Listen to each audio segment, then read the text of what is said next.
voices in my mind that say I'm not enough.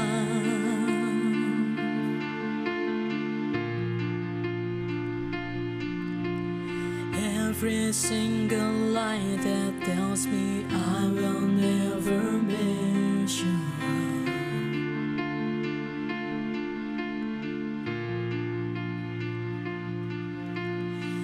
Am I more than just the sum of every high and every low?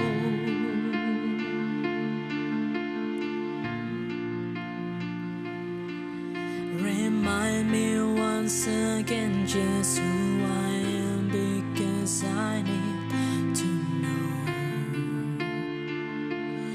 Oh, you say I am love when I can't feel a thing. You say I am strong when I think I am weak.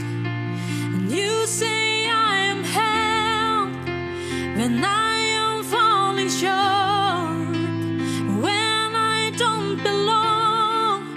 Oh, you say I'm yours, and I believe. Oh, I believe what you say of me. I believe the only thing that matters now is everything you think of me.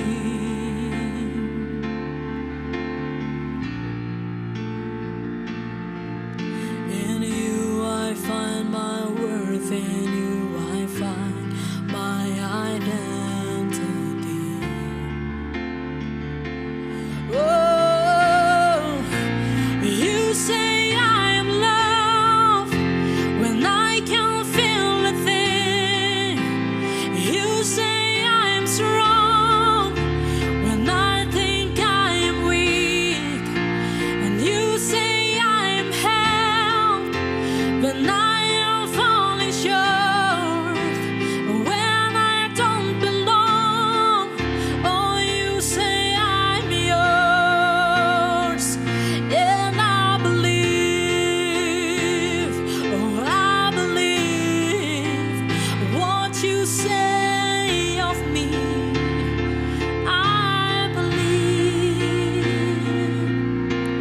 Taking all I have and now I'm laying it at your feet.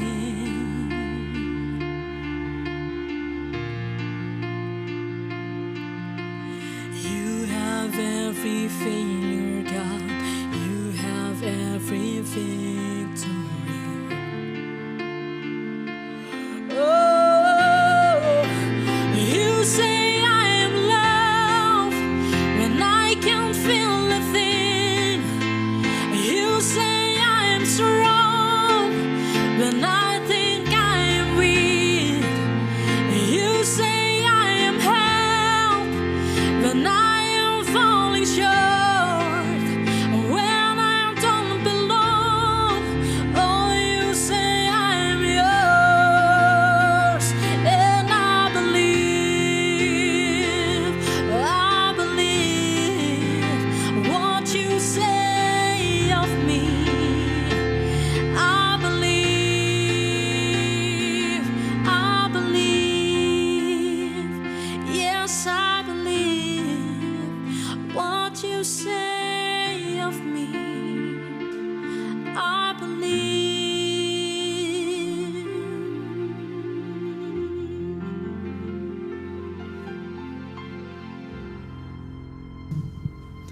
Shalom, selamat pagi penikmat YouTube GBI Rem dan khususnya teman-teman di GBI Rem.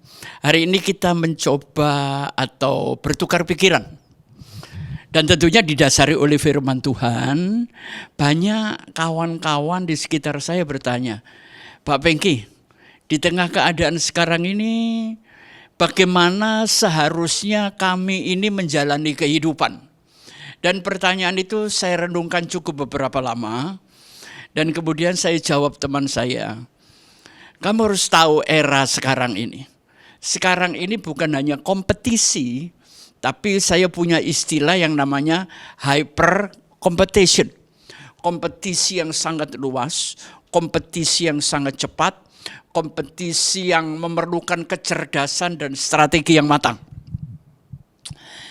Nah, sebelum saya menjelaskan ini, hidup ini sekarang banyak rintangan, saudara. Dan saya sudah lama menjelaskan yang pertama, adanya disrupsi.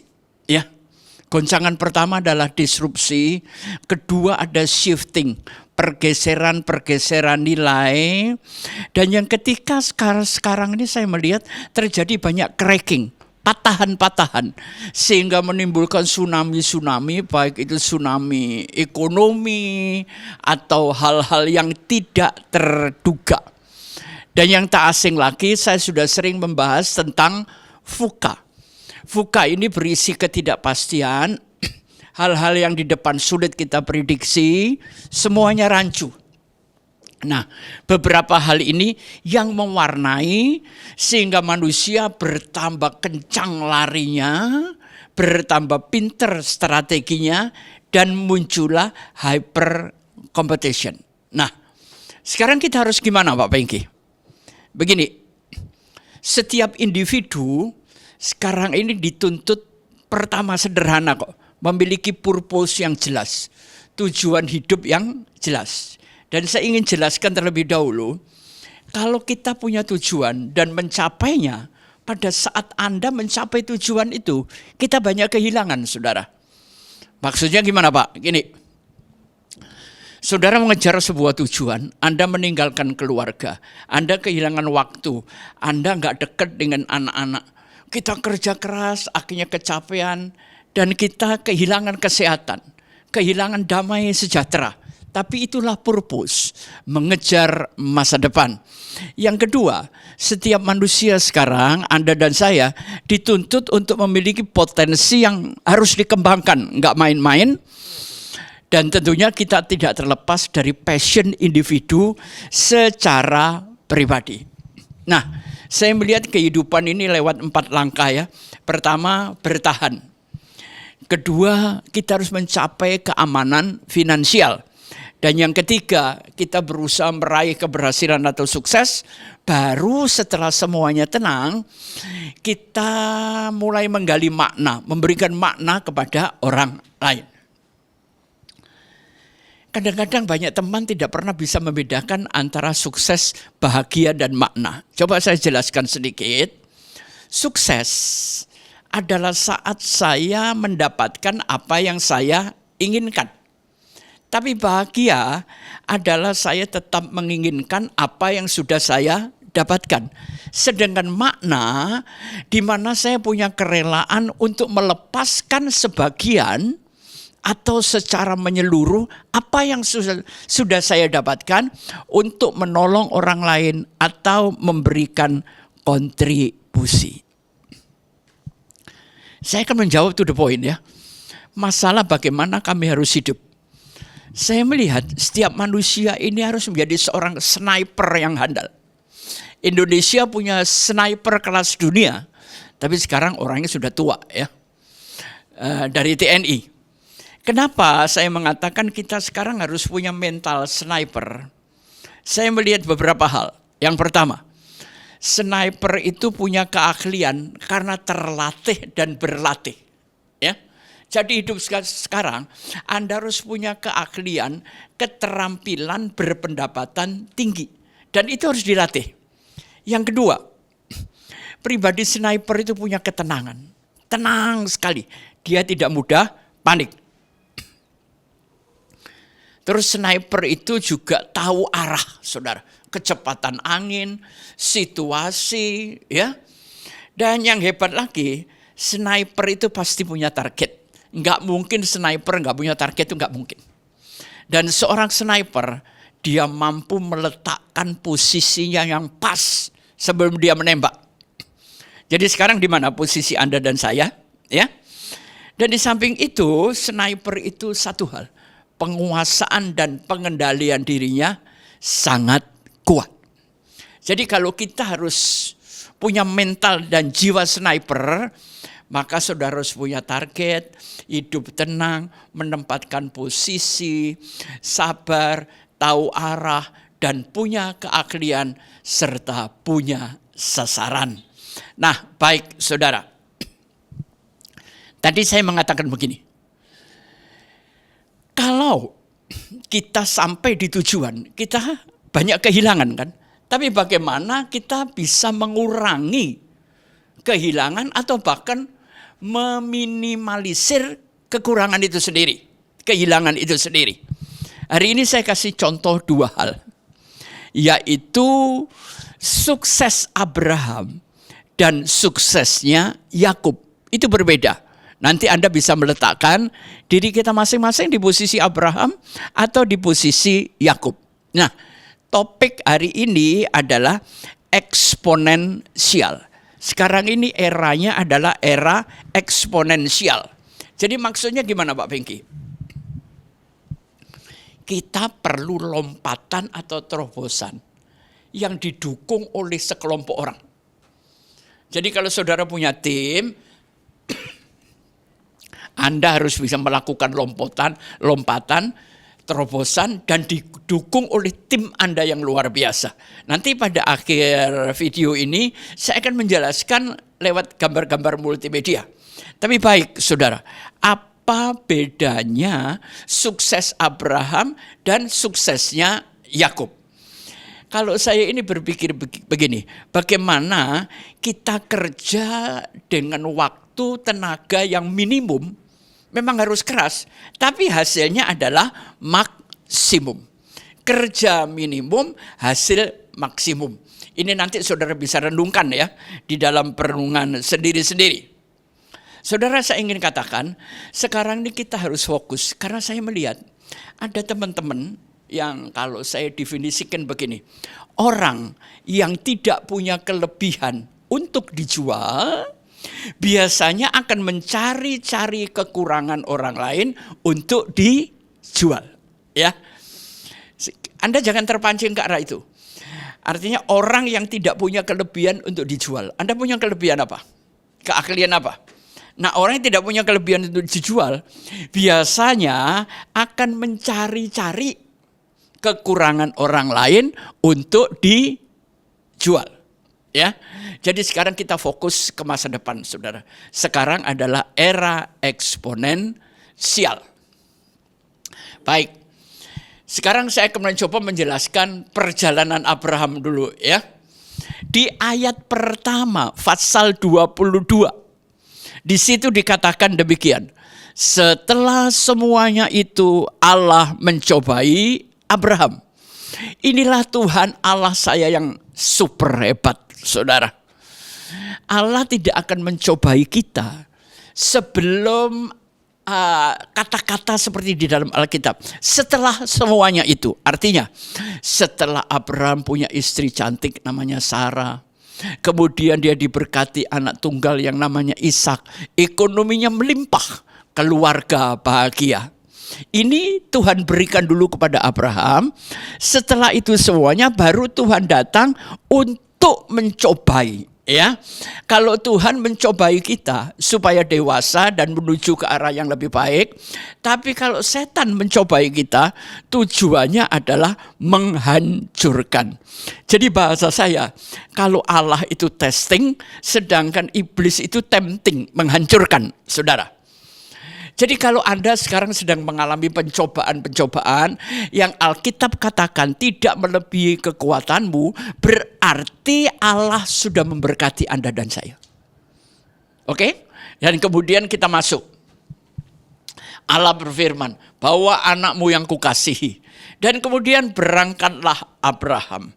Kemudian di ayat keempat kalau nggak salah di situ dikatakan setelah mereka berjalan 3 hari, pada hari ketiga tampaklah tempat yang dikatakan Allah masih jauh.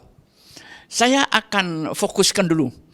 Abraham itu menjalani hidup dengan tujuan Tuhan. Ya, karena di situ dikatakan Abraham berangkat menuju ke tempat yang dikatakan Allah kepadanya. Nah, sekarang ini kita berangkat menuju ke tempat yang kita inginkan, bukan? Menuju ke tempat yang kita perjuangkan, bukan yang Allah katakan. Tapi oke, saya tidak membahas itu terlalu dalam. Setelah hari ketiga, tampaklah tempat itu masih jauh. Capek ya, jalan di padang gurun, nggak ada tempat istirahat, rest area untuk minum, untuk makan. Jalanan berdebu, panas. Jadi Abraham adalah manusia yang lelah fisik, lelah emosi, lelah mental, lelah pikiran, dan lelah rohani mungkin. Bukankah kita mengalami sekarang semuanya? Lelah fisik, gaji nggak cukup, kemudian lelah mental, lelah pikiran, susah tidur, kena insomnia, dan mungkin mengalami tekanan kejenuhan rohani. Dan di sini saya selipin sebentar, memulai sebuah kegiatan itu jangan disebabkan oleh tekanan, tapi disebabkan oleh dorongan. Contohnya, kita berangkat karena tekanan kekurangan finansial, atau bahasa kasarnya mungkin kita masih ada di garis kemiskinan, kita berusaha karena tekanan. Salah, saudara. Jadi kita ini berusaha karena didorong supaya memiliki uang lebih baik, ya. Jadi jangan lakukan sesuatu karena ditekan, tapi lakukan sesuatu karena didorong dari dalam dirimu. Setelah hari ketiga, Abraham tidak berhenti. Lelah apapun kita tetap harus berjalan, Bapak Ibu. Hidup ini nggak bisa berhenti, ya. Dan kemudian Abraham berjalan. Ayat 9, saya suka ini. Ayat ini berkata demikian. Maka sampailah Abraham ke tempat yang dikatakan Allah kepadanya. Aduh, seneng ya kata sampai. Cita-cita saya terlaksana, kerja impian saya terwujud. Padahal tadi tempat yang dikatakan Allah masih jauh. Mungkin Anda kerja sudah 30 tahun. Kok gaji ya tidak seperti yang saya harapkan? Masih jauh dari harapan, Pak. Saya usaha sudah 15 tahun, tapi hasilnya masih jauh dari harapan. Pesan Alkitab, jangan berhenti. Abraham terus meneruskan perjalanan dan sampai. Kata sampai berarti di belakang sampai itu ada perjalanan panjang. Coba renungkan. Perjalanan panjang hidup Anda sampai hari ini. Apa yang Anda alami? Lebih banyak bahagia? Lebih banyak susahnya, ya. Jangan sampai Anda punya duit 2 hari, nggak punya duit 2 bulan. Itu nggak stabil perekonomian Anda, ya. Dan memang masalah perekonomian ini sekarang menggoncangkan semua hal. Semua hal akan tergoncang. Abraham sudah sampai, lalu apa? Membangun mezbah. Ini saya suka, saudara. Jadi nanti kalau 1 hari sudah kita jalani, sampailah malam hari kita tidur, bangun mezbah. Jangan lupa doa, jangan lupa merenung, jangan lupa mengucap syukur. Jadi setiap selesai hari, selesai minggu, selesai bulan, bangun mezbah. Artinya kontemplasi, merenung sendiri atau bersama keluarga, di mana Anda melakukan perenungan, ngucapin terima kasih kepada Bapa di sorga. Nah, waktu perjalanan tadi, Abraham ditemenin siapa? Pertama ditemani oleh Ishak. Kedua ditemani oleh bujangnya. Istrinya kemana? Wah, saya nggak tahu. Biar Abraham yang ngurus, karena itu bukan istri kita. Jadi jangan nggak usah ikut ngurus istrinya Abraham. Saudara, tapi di satu titik, kalau Anda membaca kisah Abraham itu, maka kedua bujangnya berhenti. Abraham ngomong begini, aku sama anakku akan naik untuk membangun mezbah, kamu tinggal di sini. Dalam hidup itu ada batasan, Bapak Ibu, di mana orang boleh ngikutin kita, tapi ada batasan, nanti orang-orang itu harus berhenti. Saya akan sendiri menghadap Tuhan. Hidup kan gitu, Bapak Ibu. Nanti kita juga sendirian, nggak ada istri, nggak anak, nggak ada rombongan, nggak ada gembala, ya. Kita harus sendirian menghadap Tuhan. Jadi artinya kalau dalam kisah keseharian, gini, ada hal-hal yang boleh kita ceritakan kepada orang lain, tapi ada batasnya. Ada hal-hal di mana orang nggak boleh dengar kisah hidup kita. Itu terlalu pribadi, ya. Jadi Abraham sukses kan, kemudian menyembelih anaknya. Inilah penyerahan anak pertama kalinya di muka bumi. Kalau seandainya penyerahan anak di gereja harus dijalani kayak Abraham, saudara mau melakukan penyerahan anak? Mungkin nggak ada orang yang mau, saudara. Tapi terima kasih kepada Tuhan Yesus, penyerahan anak cukup dilakukan di gereja. Hidup ini harus bisa membedakan. Saya kasih contoh. Apa bedanya musuh sama lawan? Musuh itu adalah soal perang. Sedangkan lawan itu hanya ada di dalam pertandingan. Ya, masa saya bertanding bola basket, saya musuh sama tim yang lain? Ya enggak dong, walaupun kalah. Di pertandingan adalah lawan, baru di peperangan adalah musuh yang harus kita tembak. Kalau enggak, Anda mati sendiri. Jadi secara kesimpulan, Abraham menyelesaikan perjalanan sukses. Ya. Jadi yang pertama, kalau Anda perjalanan tujuan hidup Anda ingin sukses, pergilah ke tempat yang dikatakan Allah kepadanya. Walaupun hari ini masih jauh dari ekspektasi Anda, harapan Anda, jangan pernah menyerah. Minta kekuatan Tuhan, dukungan keluarga, jalan terus. Nanti Anda akan berakhir kata sampailah. Saya mau tanya, setelah sampai Abraham pulang bawa Ishak enggak? Bawa kan? Berarti dia sukses. Enggak ada kerugian apa-apa, tidak ada kehilangan apa-apa. Bekerja keras 30 tahun, berakhir keluarga utuh, semua utuh, kesehatan utuh. Inilah yang saya namakan suksesnya Abraham. Ya, sukses itu nanti ditentukan hari tua, saudara. Jangan sampai Anda sakit-sakitan, terkapar, cerai, anak-anak enggak karu-karuan. Buat apa sukses, bro? Ya, jadi cukup jelas suksesnya Abraham. Baik, sekarang saya akan bacakan tentang suksesnya Yakub. Saya cuma ingin membaca 2 ayat aja, saudara. Di dalam Kejadian pasal 32. Ya. Jadi pertama, Yakub itu gini, saudara. Ayat 32, pasal 32, ayat 27. Bertanyalah orang itu kepadanya, siapakah namamu? Sahutnya, Yakub. Lalu kata orang itu, namamu tidak akan lagi disebut Yakub, tetapi Israel, sebab engkau telah berkumpul melawan Allah dan manusia, dan engkau menang. Bertanyalah Yakub, katakanlah juga namamu. Tetapi sahutnya, mengapa engkau menanyakan namaku? Lalu diberkatilah Yakub di situ. Yakub menamai tempat itu Peniel, sebab katanya, aku telah melihat Allah berhadapan muka, tetapi nyawaku tertolong. Lalu tampaklah matahari terbit ketika ia telah melewati Peniel. Saudara, Yakub itu, ya maaf kata saya kalau ngucapin dengan bahasa yang Surabayaan enak ya, Yakub itu kurang ajar banget, saudara. Buat saya dia itu tipe kelakuannya bajingan dah. Ya, paman ditipu, bapak ditipu, istri-istrinya ditipu. Loh, memang ada ayatnya, baik. Nanti saya akan jelaskan. Pertama, dia menipu kakaknya yang bernama Esau gara-gara semangkuk kacang merah.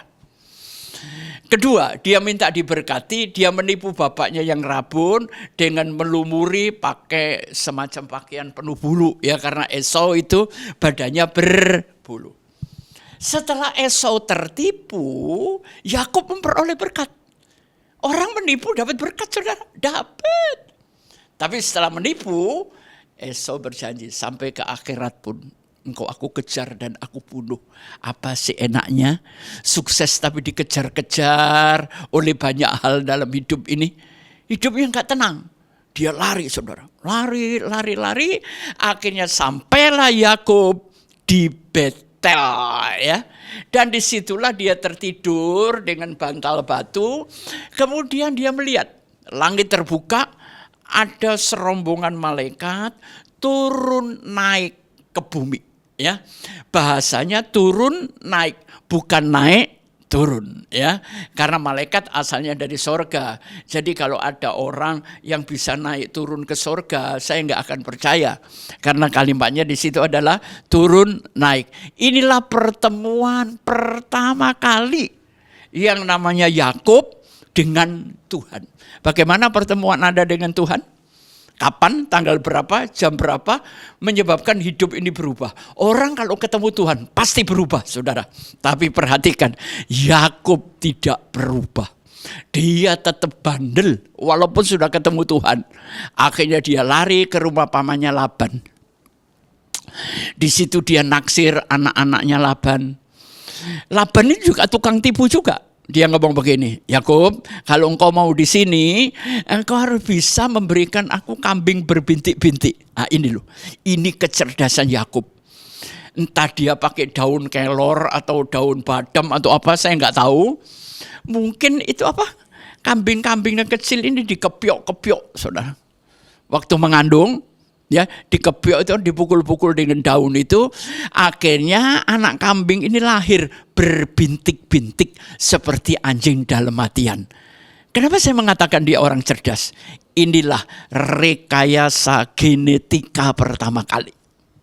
Sebelum teknologi melakukan rekayasa DNA atau genetika, Yakub sudah melakukan, saudara, dengan pertolongan Tuhan.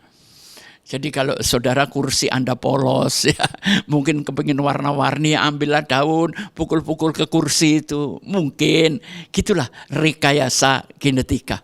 Yakub masih tetap, ya kurang ajar saudara. Dia lari terus, sampai akhirnya semua ada batas. Hidup ini boleh lari, apapun kejahatan itu pasti ada batasnya. Dan dia tahu kakaknya bertahun-tahun mengejar dia. Akhirnya Yakub putus asa. Saya akan melarikan diri melewati sungai Yabok. Perhatikan.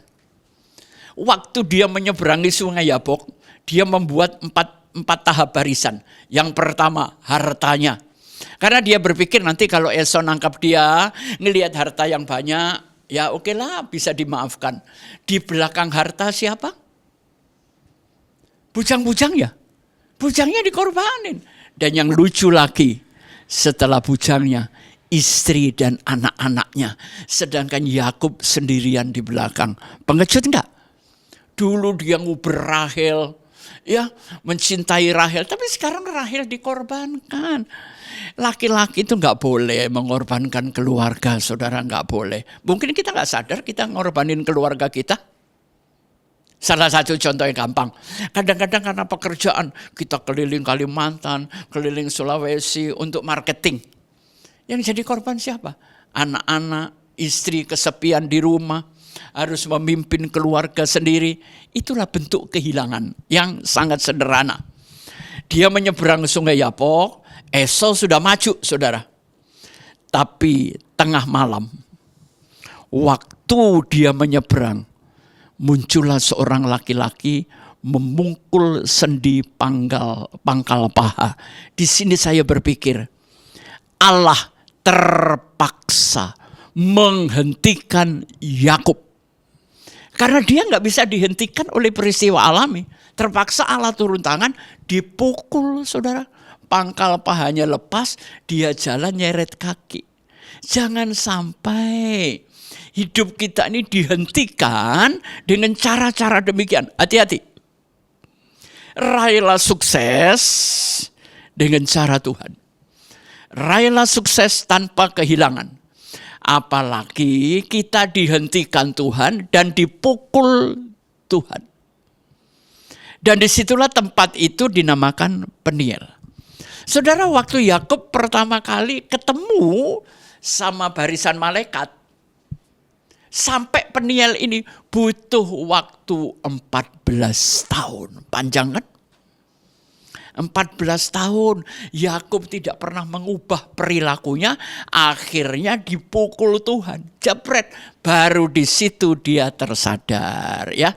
Tolong para penonton, pemirsa, sahabat-sahabat GBI Rem, jangan sampai Tuhan menghentikan kita dengan cara memukul kesehatan kita.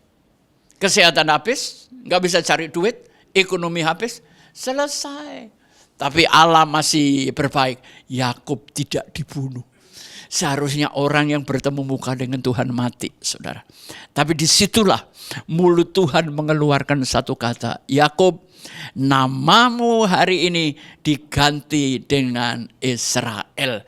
Inilah negara yang nama negara itu keluar dari mulut Tuhan. Jadi supaya pendengar juga tahu, nggak ada negara yang dapat nama dari mulut Tuhan. Jadi sebetulnya Israel itu bukan negara. Israel adalah keturunan Bani Yakub. Dan kita adalah keturunan Yakub, keturunan Abraham, saudara. Kristen itu pun bukan agama. Kristen di dalam Kisah Rasul 11 ayat 26, di situ dikatakan untuk pertama kalinya orang-orang murid-murid Yesus disebut Kristen. Jadi kekristenan adalah murid Tuhan, berperilaku baik, taat sama Tuhan, ya, berbagi kebaikan dan kasih. Jadi Kristen bukan agama, sama seperti Yakub.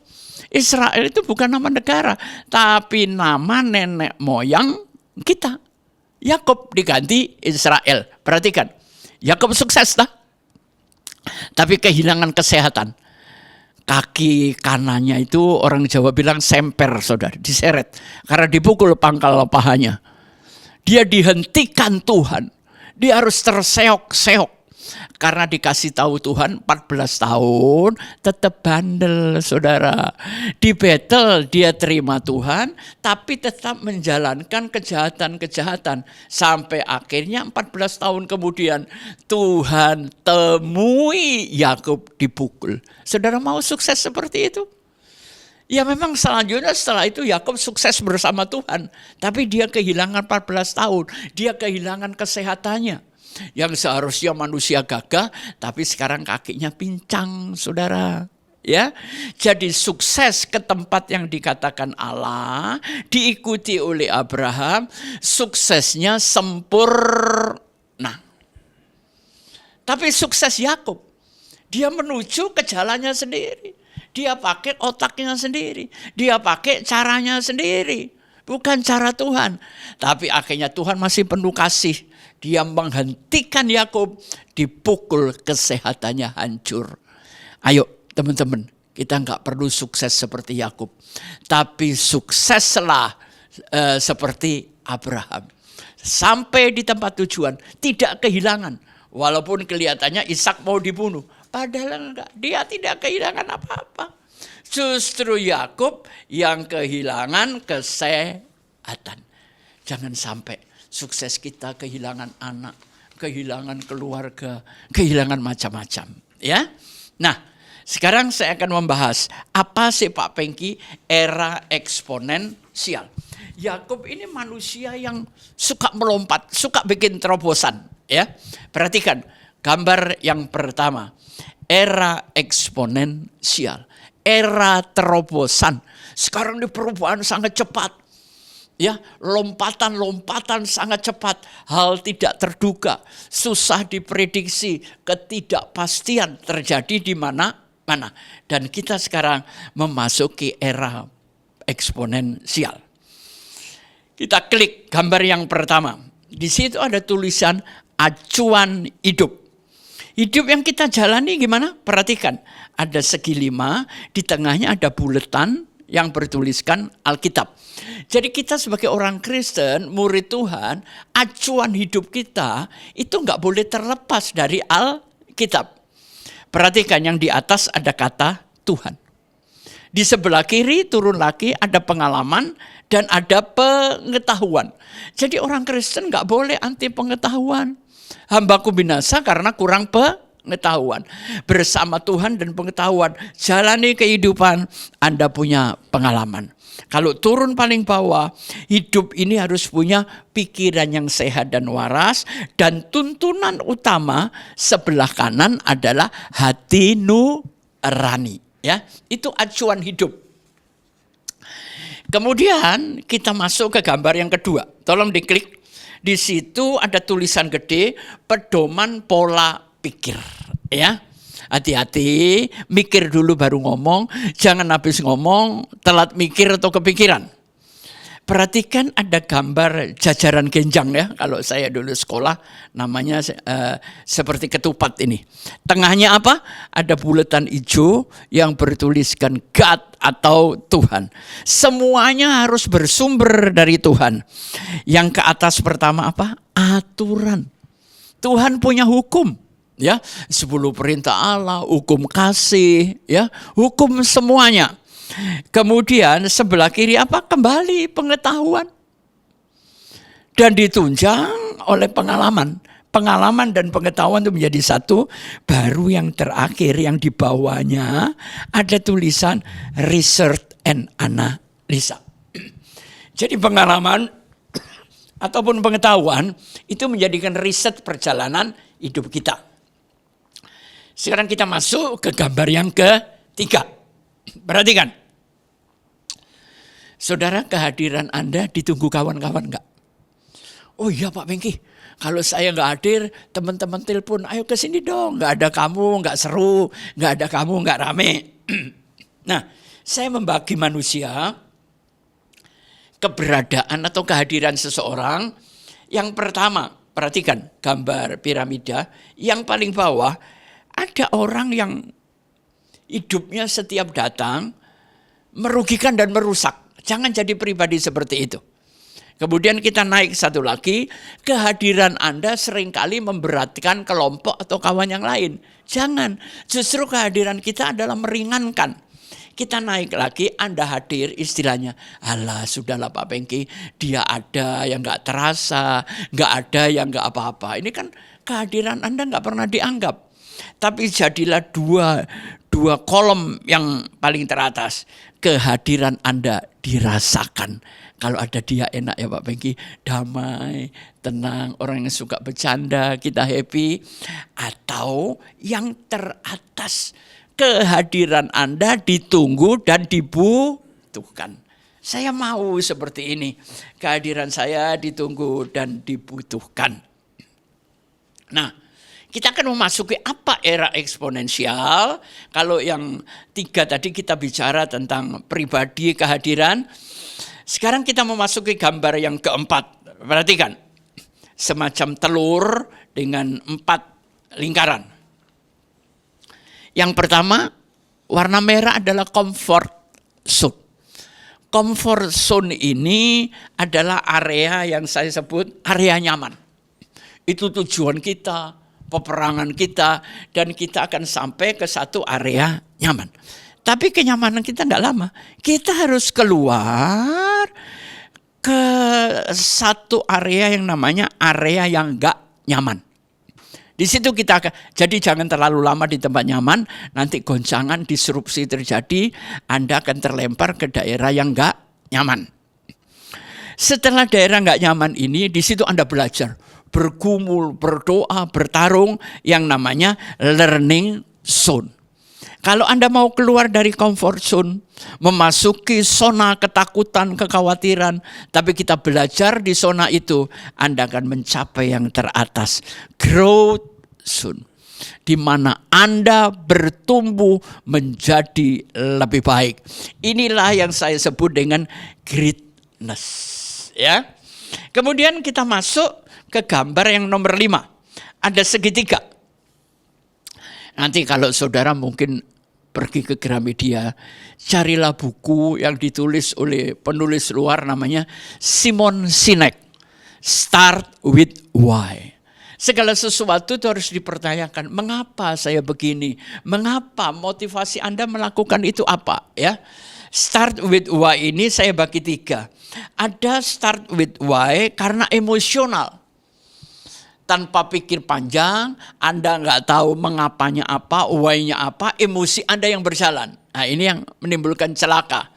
Tapi di tataran yang sama, why secara rasional. Sebelum emosi, pikiran kita berpikir, kenapa ya saya melakukan itu? Kenapa ya saya melakukan ini? Kenapa saya tadi emosi? Rasional kita berjalan. Tapi emosional dan rasional ini dituntun oleh start with why spiritual. Biarlah spirit dari Tuhan, Roh Kudus menuntun kita. Sehingga emosi dan rasional kita terbangun dan dikendalikan dengan baik.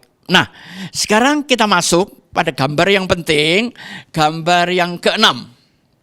Perhatikan, yang ke atas ada growth, yang ke bawah ada time atau waktu, kemudian di tengahnya ada garis linier ya. Tapi di bawah garis linier ada garis yang agak ke atas, kemudian tiba-tiba nekuk ke atas yang namanya eksponensial. Pertumbuhan itu ada orang yang tumbuhnya pelan, saudara, tapi tumbuh. Sampai tua dia tetap tumbuh, tapi pelan banget. Itu pertumbuhan linier. Tapi lihat gambar itu, dia berjalan linier. Semua manusia biasanya belajar dari pertumbuhan yang biasa yang dilakukan banyak orang, tapi mendadak dia melakukan terobosan. Ada waktunya, hidup ini perlu terobosan. Ada waktunya, hidup ini perlu lompatan dan kecepatan, ya. Kemudian bagaimana caranya Pak Pengki supaya kita bisa melakukan terobosan? Perhatikan gambar yang ke-7 ya. Yang ke atas, garis ke atas ada kata terobosan, garis yang di bawah ada dukungan. Saudara untuk memulai sesuatu yang baru, nggak mungkin saudara nggak perlu dukungan. Hidup nggak bisa sendirian, wong mati aja perlu digotong orang lain kok. Kita lahir juga perlu orang lain. Jadi terobosan itu bentuk tim yang mendukung Anda. Ya, paling tidak keluarga, diperkecil lagi adalah pasangan kita. Kalau terobosan yang Anda mau lakukan, kemudian dapat dukungan, maka garis hijau itu terjadilah exponential leader. Anda mulai memimpin terobosan, memimpin diri sendiri. Ya, kemudian kita lanjut gambar yang selanjutnya. Jadi sudah ada 7 gambar. Sekarang saya perlihatkan gambar yang ke-8 ya. Perhatikan, kita hampir selesai, saudara. Ada prinsip 1, 2, 3. Prinsip 1 apa? Sebelum kita bisa memimpin keluarga, pimpin diri sendiri. Ayah adalah keteladanan. Sebelum kita memimpin tim kita, Anda harus bisa memimpin lead, ya. Anda harus bisa ngelit diri sendiri. Kedua, yang harus kita pikirin adalah create the future. Kita harus berpikir masa depan mau kita apakan, saudara. Gereja kita mau kita apakan, rumah tangga kita 5 tahun lagi mau apa, pekerjaan saya harus tetap atau pindah, usaha saya bagaimana. Artinya kita harus menatap hari esok, ya. Sedangkan prinsip yang ketiga, supaya dukungan ini tetap kuat, Anda harus transform people. Tim Anda harus menerima pemikiran, visi misi Anda, lakukan perubahan. Ya, baik terhadap anak istri, tim di kantor, bawahan Anda, ini perlu. Jadi prinsip supaya Anda menjadi leader, ya. Berpikirlah, tunjukkan kepada mereka hari esok harus begini, kemudian rubahlah pemikiran, mindset, sikap, mental, attitude mereka, baru Anda menjadi leader. Itu yang ke-8. Nah, sekarang yang ke-9. Pelan-pelan, saudara. Perhatikan, ya. Ada garis ke atas terobosan, ada garis ke bawah yang namanya dukungan. Kemudian ada garis di tengah, ini exponential leader. Anda memimpin di sini, tapi Anda harus memperhatikan, ya. Dukungan itu bertahap. Yang paling bawah adalah inspire greatness, yang kedua ignite boldness, yang ketiga beat the forefront, yang keempat make sacrifice, dan yang terakhir adalah engage personality. Perhatikan yang paling di atas. Bagaimana supaya tim Anda istri dan anak-anak mau terlibat dalam perjuangan sang ayah yang memimpin masa depan keluarga ini. Kalau anak-anak nggak mau terlibat, apa-apa ini gimana sih? Jadi istri dan anak-anak harus terlibat. Bawaan Anda harus terlibat. Artinya apa? Kalau kita ingin membangun gereja, libatkan jemaat punya rasa memiliki. Ya, kalau kita sudah bisa membuat jemaat ngerti otoritas pimpinan, tahu ke arah mana gereja kita, dan membuat akhirnya jemaat terlibat dan merasa memiliki gereja, maka pertumbuhan gereja luar biasa. Ya. Tapi sebelum kita bisa membuat jemaat memiliki, para pemimpin harus mau berkorban, make sacrifice. Pengorbanan itu penting. Korban waktu, korban uang, korban harga diri, korban semuanya. Jadi para pemimpin gereja, kalau Anda ingin membuat jemaat mau memiliki, merasakan, mendukung visi misi Anda, ya mau tidak mau, seorang pemimpin harus terlibat dalam berkorban. Turun lagi satu. Di situ ada kalimat both the forefront. Seorang pemimpin harus berani di depan. Kadang-kadang pemimpin perlu menarik, kadang-kadang pemimpin perlu mendorong. Tapi pemimpin enggak boleh. Dia harus memimpin di depan, ya, punya keberanian. Karena Andalah yang punya visi kemungkinan yang akan diraih. Nah, kemudian selanjutnya adalah ignite boldness. Dan yang terakhir, yang paling bawah adalah inspire greatness. Tapi baik, di gambar ke-9, ini lebih jelas lagi. Perhatikan, ada kata modus. Modus itu apa? Kebiasaan yang dibangun, saudara. Tapi biasanya modus kan negatif. Wah, maling itu modusnya begini, ngerampok modusnya begini. Tapi saya pakai kata modus ini ke arah yang positif. Jadi modus itu harus dimulai dengan inspirasi yang besar, ya. Inspirasi itu kita jalankan secara konsisten, maka terjadilah modus. Ya. Saya ingin membangun gereja. Ya udah, modus saya apa?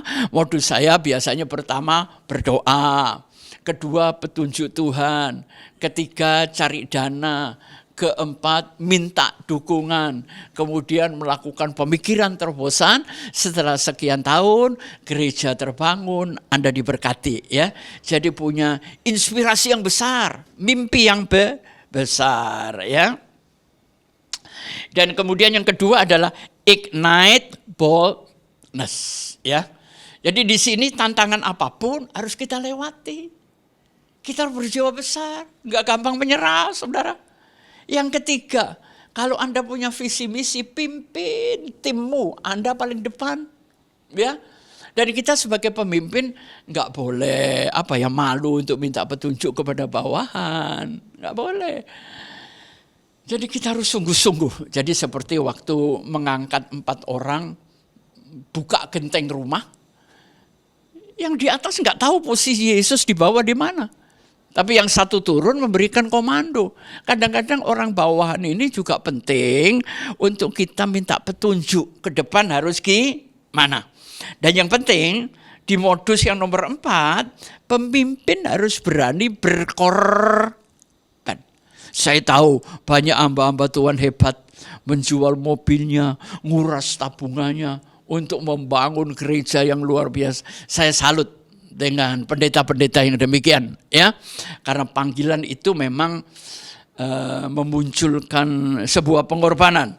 Dan yang terakhir, kalau modus yang 4 ini, inspire greatness, ignite boldness, be at the forefront, make sacrifice terjadi, maka orang akan terlibat, bukan cuma mendukung. Ayo Pak Pendeta, ayo Pak Pengki, ayo Pak Gembala, kita bangun gereja ini, libatkan semua orang, dimulai dari dirimu sendiri, dengan lompatan, dengan terobosan, dan dengan petunjuk Tuhan. Saya percaya, semuanya bisa terjadi. Sukses Abraham dicampur ya, tanpa sengaja kita mencampur dengan sukses Yakub kok. Ya, manusia juga punya kepentingan. Yang penting walaupun terseok-seok, engkau diperhatikan Tuhan. Gerejamu terbangun luar biasa. Inilah era eksponensial ya. Saya akhiri kesimpulan apa? Setiap orang harus punya terobosan, setiap orang harus dicintai, dikasih orang lain supaya punya dukungan, dan kemudian Anda melakukan pengorbanan, jalan di depan, dan satu saat pada waktunya Tuhan.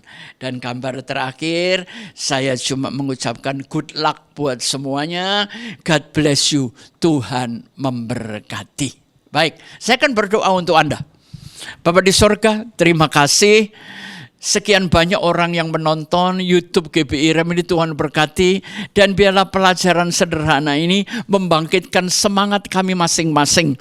Sehingga kami memperoleh dukungan keluarga, dukungan jemaat, dukungan orang lain. Karena kami punya pemikiran yang luar biasa dari Tuhan. Melakukan terobosan-terobosan. Menjadi orang yang tidak tergantikan, menjadi orang yang berbeda. Hamba berdoa satu hari nanti semua cita-cita gereja GBI Rem, bahkan gereja-gereja yang lain, bahkan umat Tuhan, jemaat Rem, Tuhan memberkatimu. Jangan sampai Tuhan menghentikan, tapi Tuhan mendukung kita hari ini sampai selama-lamanya. Amin. Sampai jumpa lagi di lain waktu. Tuhan memberkati.